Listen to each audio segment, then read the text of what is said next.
Recording. Awesome. So I'm going to start again, and that way we just get everybody's on the same page. For those that are guests, I know we'll have a couple guests that are on. My name is Monica Rivera. I'm the team leader for Keller Williams Southeast Los Angeles. And today we are talking about MREA, and we are talking about the lead generation model, right? The lead generation of the millionaire real estate agent. Now, we've talked a lot about mindset, right? We've been talking a lot about mindset. We talked last week about the economic model and how the economic model is essentially the map, the GPS of our business, right? We have to have an understanding of how much we want to profit in order to really have a true understanding of what does this then look like from a lead generation perspective. What does that look like from an appointments perspective? Once we know our profit numbers, we can really go then and reverse engineer our business so that we have more clarity. It's like putting the address in the GPS, right? Without the address, without the destination, our profit goal, we have no understanding of what comes next. That's the first model that is integral for the millionaire real estate agent. Now, the second model that's going to be extremely important as we start looking at what does it truly take to become a millionaire real estate agent? Well, that second model is going to be our lead generation model, right? Our lead generation model. The two work in tangent together, right? They work together. Leads fuel our economic engine. Without leads, which are the lifeblood of our business, we can't move forward because there's no potential business, there's no clients. So even if we know where we want to go, right, we have the economic model in place. Without the activities, the action, and sustaining and creating predictable and scalable results by utilizing the lead gen model, we're kind of left in the dark, right? And that's what he talks about, is really understanding that when it comes to lead generation, there's two things. Part of it is a positioning game.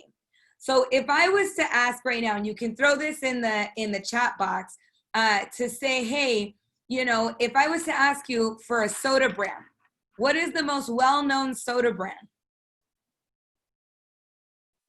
Well, I see a couple of you mouthing it, right? You can drop it in the chat, come off mute. I see Coca-Cola. Definitely Coke. Right, Coca-Cola, I hear that, right? The most well-known soda brand, and multiple people said Coca-Cola. Now, it is possible that some of you in your heads were thinking, what other brand? Pepsi, right? The majority of time, what happens when we think soda, we automatically think of the first two brands, Coca-Cola, and then secondary, most of us will think of Pepsi. Now, if we have a personal preference, then we might think of something else. But if we're asking most well-known, we think Coke and Pepsi, right? If we're thinking what's the first soda brand you can think of, unless you drink Sprite every day, you're still probably thinking Coca-Cola and Pepsi. What is that? Well, that's brand positioning, right? That's brand positioning, and that's part of why the lead generation model is so important.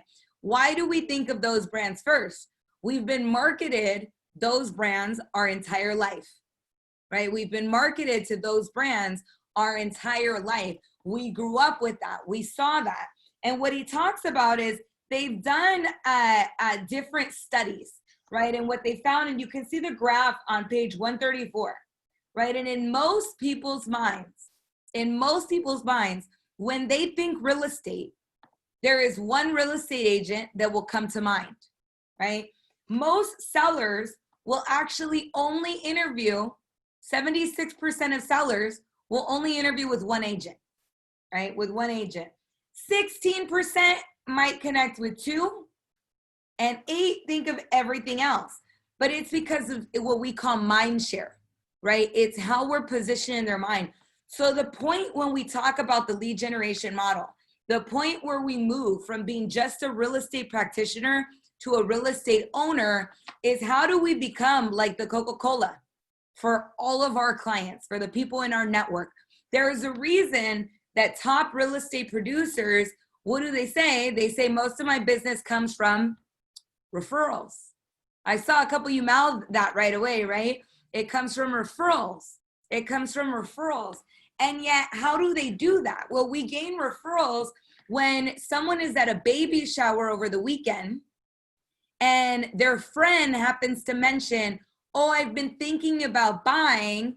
And they say, oh, you know what? Let me connect you with my real estate agent, right? Lisa always sends me valuable information. So let me connect you with Lisa, right? Or I always get the best emails from Robert. So let me connect you with Robert. Or Adriana shared her mobile app with me and it's phenomenal. Let me connect you with Adriana so that she can help you with that, right? But you have to be the first person they think of when they think real estate. The other way that conversation goes, when we don't have mind share, right? When we don't have enough mind share with our own clients, we can't expect them to help us get business. All of a sudden they're at that same baby shower over the weekend and somebody says, oh, I've been thinking about buying a house. And the person that's in our network, but we never contact them, right? They say, oh, that's great. What made you interested in buying a house? Is it because of the interest rates, right? They might have a conversation about the market. They might just say, hey, that's great. But what happens? We lose the opportunity for the referral if we have not consistently followed a lead generation model, right? A lead generation model. The other thing that I want to share with you guys on this, and on page 135, we talk about how this is a numbers game, right? This is a numbers game. So I know some of you guys have heard, quality over quantity. Some people say quantity over quality. When it comes to lead generation, the quality is in the quantity. I'm going to say that again. The quality is in the quantity, right? What does that mean? When we talk numbers game, what I know to be true is that if you jump on the phones all day, every day, and you do 3 hours on the phones, just cold lead generating, I guarantee that at some point, something's gonna stick. You're gonna find somebody that wants to go on an appointment. And that's great. That's we look at quantity, right? That's great. That's also very transactional. That's how agents get stuck in chasing the next transaction. Where is my next deal from? I don't know. It's not predictable, right? And it works. I'm not gonna say it doesn't work. Every form of lead generation works if we do it consistently enough, right? Where we want quality, and what really comes down to the quality piece is that same quantity, those same cold calls, is instead of only identifying the one person that's ready to go right now, would have been those same phone calls I collected contact information. I offered resources of value and I built my database every single day, right? I built my database every single day. I put them into a system.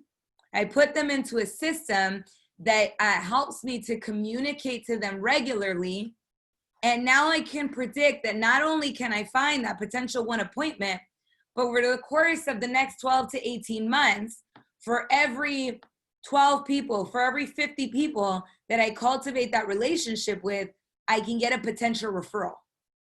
That's predictability, right? That's sustainable. That's the difference between just practicing real estate and owning a real estate business. And I want you all to think of yourselves as real estate business owners, right? I don't want you to have to chase transactions for the rest of your life. Because it's challenging, right? I'd rather that you have a network of people that you love, that you enjoy spending time with, and transactions come from that regularly. I'll give you an example. One of our agents, she was in here yesterday picking up her check. She works from home, right? Never comes into the office, part-time agent, likes spending time with her kids, and yet she caps every single year straight referrals, right? Straight referrals. Why? Because she's systematic and follows the lead generation models. So let's really get into that, right? Let's get into that. I want you guys to go ahead and move over to page 136 and page 137. The 3 key areas of your lead generation model. right? The 3 key areas of your lead generation model. Area number 1, prospect and market. Prospect and market. So what does that mean? In this business, we have to make sure that we're prospecting.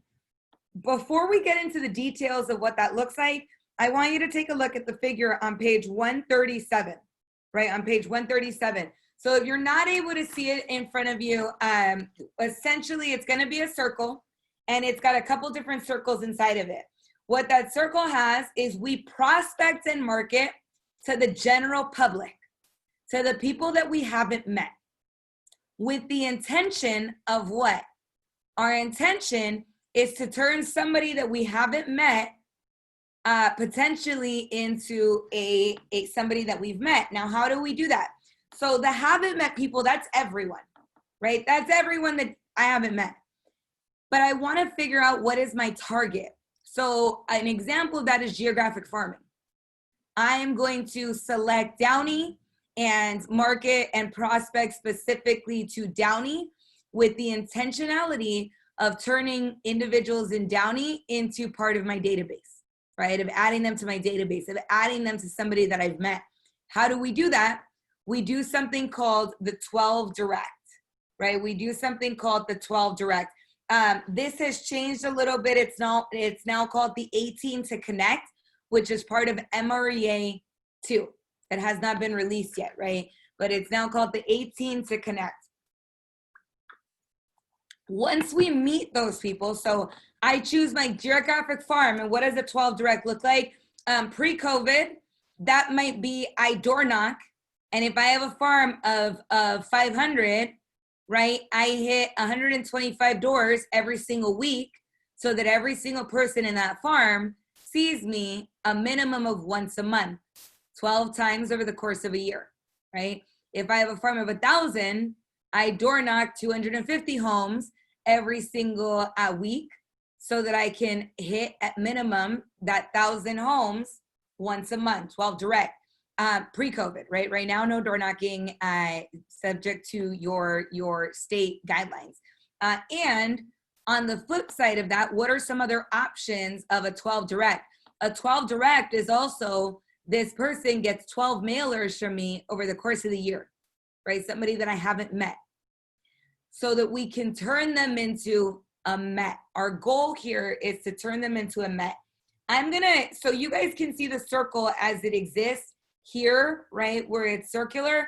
I'm gonna show you guys, if my iPad allows me to pop on the meeting, then I'll actually draw some stuff out for you on a different way to kind of look at this model. But once we turn that person into a met, then what happens? Well, we used to do what's called an 8x8, right? We used to do what's called an 8x8. The purpose of an 8x8 is to solidify the relationship once you meet someone, right? It's to solidify the relationship once you meet someone and truly be able to add that individual to your database, right? To add them to your database. That's changed a little bit. It's now a 7 to connect, right? I'm sorry, 7 to cement. It's a 7 to cement. What does that mean? We're cementing the relationship, right? 7 touches. Also, the timelines changed a little bit on this 7 touch, or 8x8 is fine, but we used to do 8x8, 1 touch a week over 8 weeks.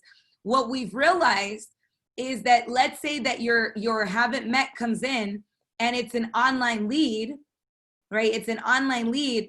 1 touch every week for 8 weeks is not going to help you convert. An online lead is expecting a response like this. So it was adjusted so that could potentially be 7 touches over 7 days, right? 7 touches over 7 days. They get a text message from us and we call them and they get an email. 3 touches generally within the first 30 minutes of connecting with them. Then they get a follow-up email. Maybe they get put on our marketing campaigns, all of these different things. But now we have a shorter period of time and more touches happening. Now, if it's somebody that is a little bit less needy of instant gratification, maybe it's somebody that I did meet in person, right? Then in that case, I might do 7 touches over 7 weeks, right? Introducing them to me. But this is where there's a little bit more customization that we look at here with this 7 to cement. And then there was what we called the 33 touch, which has been adjusted to be a 36 touch campaign. 36 touches over the course of a year. The people in your database should be receiving 36 touches over the course of a year, which helps us to create more predictability, right? Which helps us to create more predictability. It helps us to know that these people, we are top of mind with them. We're the first person that comes to mind when they think real estate, right? That's how we become the first person. And they become part of our MET group. Now, the last category that it's going to talk about is going to be your allied resources category.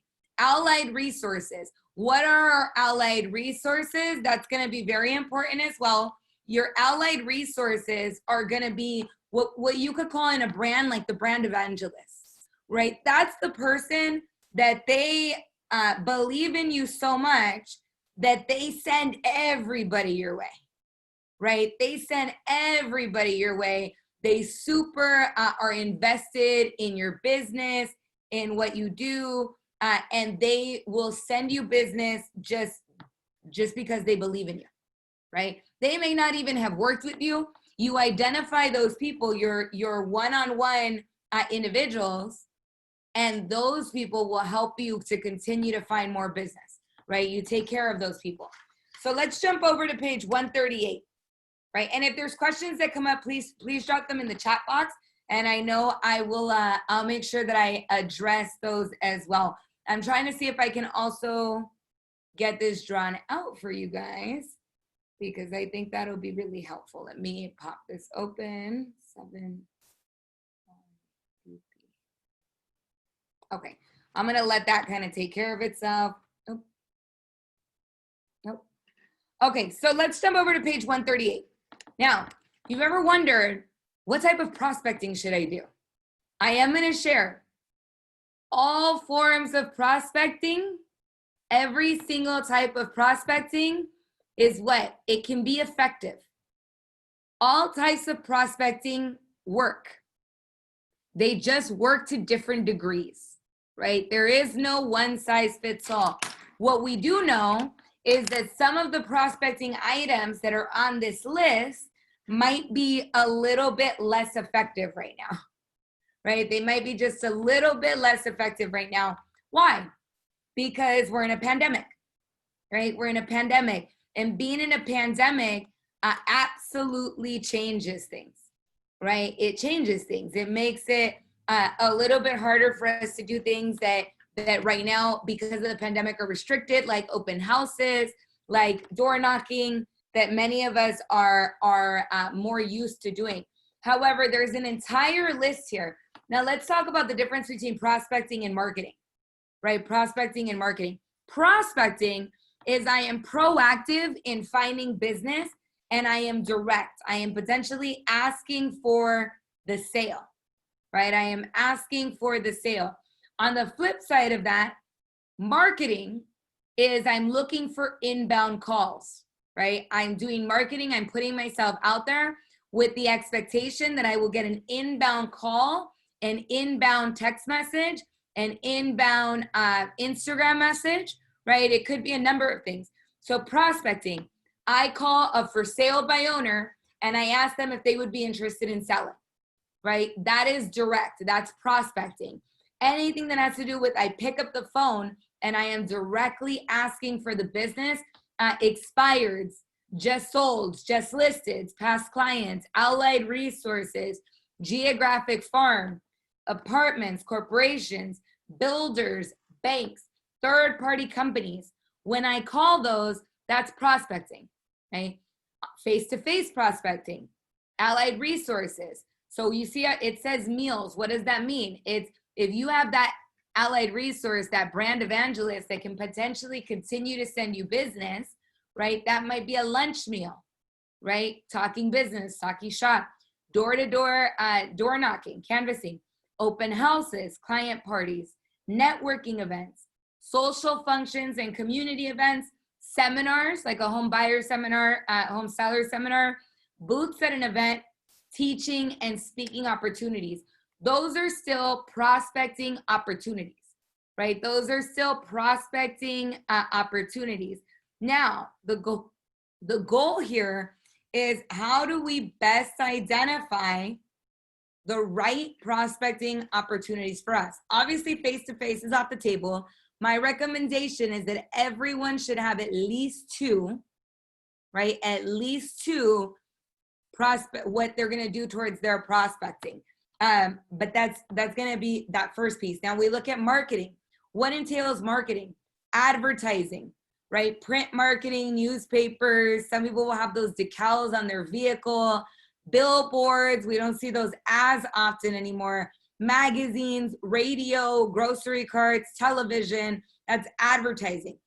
Promotional items, right? Those individuals that hand out calendars and keep their calendars on the fridge, right? Those are promotional items. Internet websites, your landing pages, your different websites. Internet, I'm gonna expand on a little bit because this book was written a decade ago, right? And we were just talking about internet websites, but what does that also entail now, guys? Facebook, Instagram, Twitter, sponsored advertisements, right? Sponsored ads, your mobile app, getting that mobile app into the hands of more people. All of those different things are part of that internet advertising. Direct mail, postcard campaigns, newsletters, just sold, just listed, mailers, whatever those mailers might be as well, are going to be very important. And then you have signs, directional signs, brochure boxes, name badges. Name badges are a marketing tool. I'm sure many of you have heard when somebody does their name tag and they wear it backward, right? So that somebody says, "Hey, sir, your name tag is backward." And they say, "Great, you know what? That's actually my reminder to ask you if you're in the market looking for a home," right? And they use it as a script opportunity. That's marketing, right? That's marketing. News releases, advice columns, farming, and sponsorships. All of those different pieces are part of prospecting and marketing. Now, I want to know, what we want to look for, and when we're strategic with their marketing, is we like to look for elements that can help us kill two birds with one stone, right? Two birds with one stone from a marketing perspective. So maybe I'm doing some social media, right? And I decide I'm going to record a video, and I can repurpose that video, because now that same video, I can post it on YouTube, I can post it on Instagram, I can post it on my IGTV, I can post it in the stories, and I can send it out to my database. And when I'm calling my database and I ask them, "Hey, did you know about X?" Now I have an excuse to send them a video, right? That's something that we can kill two birds with one stone. So we want to know, what are our high leverage activities, right? What are our higher leveraged activities? We're going to jump over. I want you to jump over to page 141. And I want you to look at this really quickly, right? Because this is going to be really important. So this is Allied Resource, the Allied Resource Referral Generating Program. Our Allied Resources, what does that look like? Allied Resources are those people that are our brand evangelists, but it can also be our vendors, right? It can also be vendors that we have great relationships with. It can be people in affiliated businesses. So for example, a lot of people who do this very well, like think of somebody who works with a probate attorney, right? Somebody that works with the probate attorney, they have a great networking relationship with the probate attorney. When probate properties come across that table, they'll direct it to a particular agent because of the relationship that they have, right? This is gonna give you almost a step-by-step on how do you establish your database of allied resources, right? Systematic contact, the 33 touch or the 36 touch, right? Systematic follow-up, handwritten notes, items of value, endorsement letters. This is to cultivate the relationship, providing amazing customer service. So if they recommend someone to you, if somebody refers you someone, right? We say this, you want to treat the referral as great as you treat the customer. What happens a lot of time? We stop communicating with the referrer. We're like, oh, let me go handle this deal. Great, I got this awesome deal. And we forget about the person that referred us that transaction, right? That's a great surefire way to not have them refer you future business. If you're not communicative with them, if you don't showcase your gratitude. Now, in that same moment, you have somebody in your network that they have a huge network themselves and they trust and support you. They send you a transaction and you update them throughout the transaction. You thank them profusely. You think about things that you might be able to do for them, right? And you take care of them. And now guess what? They're sending you more business because they've experienced the customer service and they know you're taking care of their client, right? And that's what we get to number 5, implement a client appreciation program for those individuals. That's when you find those individuals that will keep referring you business, guys, those are the gems. They're the gems, right? That's huge. Those are our gems. So we want to make sure we take care of them. Number 2, set up a database and feed it. Set up your database and feed it. This is going to be, when I talk about setting up your database and feeding it, we focused a little bit on this already, but it's essentially, I have to have my system. I have to feed it every single day. That is a universal law of database, right? Is feed it every single day. How many people can I add to my database today, right? Set a goal for yourself. Now, I'll note, depending on how you're motivated, you might want to set a stretch goal. Or if you're motivated by making sure that you hit it, then set a goal that's going to be realistic for you, right? Everybody's motivated a different way. I'll give you an example. Like I mentioned to you guys before, I'm not in personal production anymore, right? I coach, I consult, I train, I watch the market. I do this all the time. And yet I have real estate business that I have the opportunity to refer out. Why? Because I add minimum of 2 people from my personal sphere of influence to my database every single day. Just 2, right? Just 2, because I'm not full-time real estate agent. But if you are, maybe 10 is the goal, 10, right? They're systematically communicated to. They remember that I'm in real estate, and I have 4 clients that are in the process of, that reached out to me within the last 3 weeks for refis. 1 client that opened escrow yesterday, 1 that's closing on Friday, right? And 2 more that are in the search process right now. As a non-agent, right? As a no longer practicing agent, by the sheer practice of consistently feeding my database and communicating to it regularly, right? And communicating to it regularly. That doesn't happen overnight, right? That doesn't happen overnight. But I really want you guys to hear this piece and make sure that you are setting a goal of how many people am I adding to my database and how am I systematically marketing to them, which is step number 3, right? Calling them 4 times a year, minimum. 4 times a year, minimum, right?